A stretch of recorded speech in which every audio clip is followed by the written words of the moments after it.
Lalu ada Commanditaire Vennootschap atau CV. CV itu dari bahasa Belanda, Holland.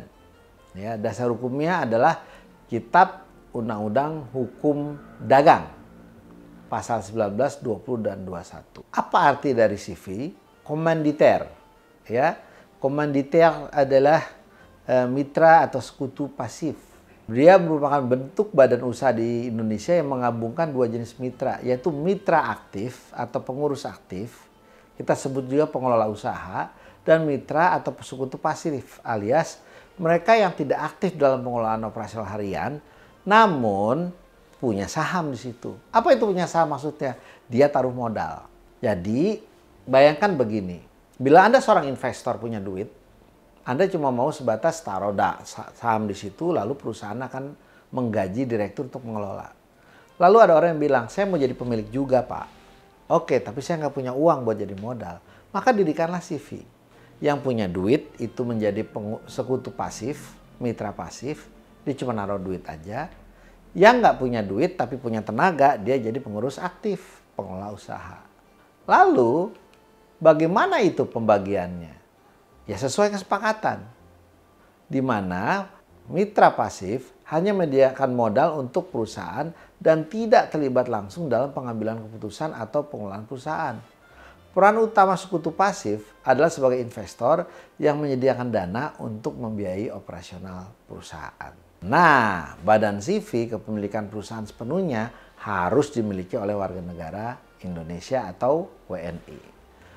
Patut dipahami sedikit dari segi resikonya. CV sama seperti perusahaan perorangan, di mana tanggung jawabnya tanggung jawab renteng. Jadi tidak sebatas modal, tapi sampai kepribadiannya juga, namun disesuaikan dengan berapa saham yang dia taruh. Contoh, kalau ternyata saya punya 50%, maka yang satu lagi 20%, yang satu lagi 30%. Ada 3 pendirinya. Maka nanti kalau ada kerugian, ya saya tanggung 50, dia 20, itu 30. Sesuai dengan nilai yang disepakati di anggaran dasar ketika pendirian. Di dalam CV itu sekali lagi ada sekutu aktif atau kita sebut pengurus, dan ada sekutu pasif, kita sebut komanditer. Kepemilikannya, CV dapat didirikan oleh minimal 2 orang dan maksimal 20 orang. Modal, nggak ada batasan minimal berapa modal harus dimiliki oleh CV. Ingat, sekutu aktif bisa cuma ngasih badan, dan itu dihitung modal. Pengesahan, pendirian CV memerlukan akta notaris, dan pengesahannya dari Menteri Hukum dan HAM. Jadi sama kayak PT. Nah, karakteristiknya, CV memiliki struktur kepemilikan yang lebih fleksibel dibandingkan dengan PT, tetapi masih memiliki kelebihan dalam hal pengakuan hukum dan proteksi hukum, yang tentunya lebih baik dibandingkan dengan perusahaan perseorangan. Cara pengingatan, lihat anggaran dasar. Biasanya untuk minjam uang dan menjaminkan aset, itu siapa? Umumnya pengurus dengan persetujuan sekutu komanditer. Semuanya tanda tangan, umumnya begitu, kecuali disebut berbeda. Menjaminkan aset adalah ketika kamu meminjam uang, lalu sebagai jaminannya itu ada aset seperti rumah, tanah, mobil, motor, atau gedung, atau peralatan mesin yang dijadikan sebagai jaminan. Kalau kamu nggak bisa bayar, maka jaminan tadi bisa disita untuk bayar hutangnya. Selanjutnya adalah firma. Apa bedanya lagi firma nih? Ada CV, ada PT, ada firma. Firma, dasar hukumnya adalah pasal 16 sampai dengan pasal 35 Kitab Undang-Undang Hukum Dagang.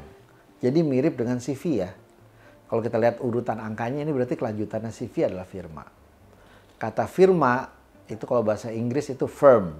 Tapi kalau dari bahasa Belanda, Vennootschap onder firma atau VOF, yang dapat diartikan sebagai sebuah perserikatan dagang antara beberapa orang atau beberapa perusahaan. Nah, sesuai dengan Undang-Undang Hukum Dagang Republik Indonesia, firma adalah tiap-tiap perusahaan yang didirikan dengan tujuan menjalankan suatu perusahaan yang dibawahi oleh satu nama bersama. Paling sering firma itu bisa firma hukum, ada juga firma kita sebut dengan kantor akuntan publik.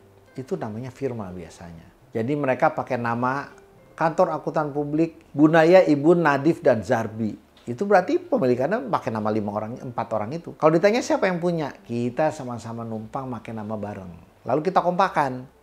Untuk pengelolaan organisasinya nanti ada setoran untuk biaya operasional. Tapi penjualan tergantung kita yang jual. Nah nanti kalau saya yang jualan maka keuntungannya buat saya dan ada bagian buat firma rame-rame. Dan ketika nanti ada kerugian maka itu diambil dari uang firma.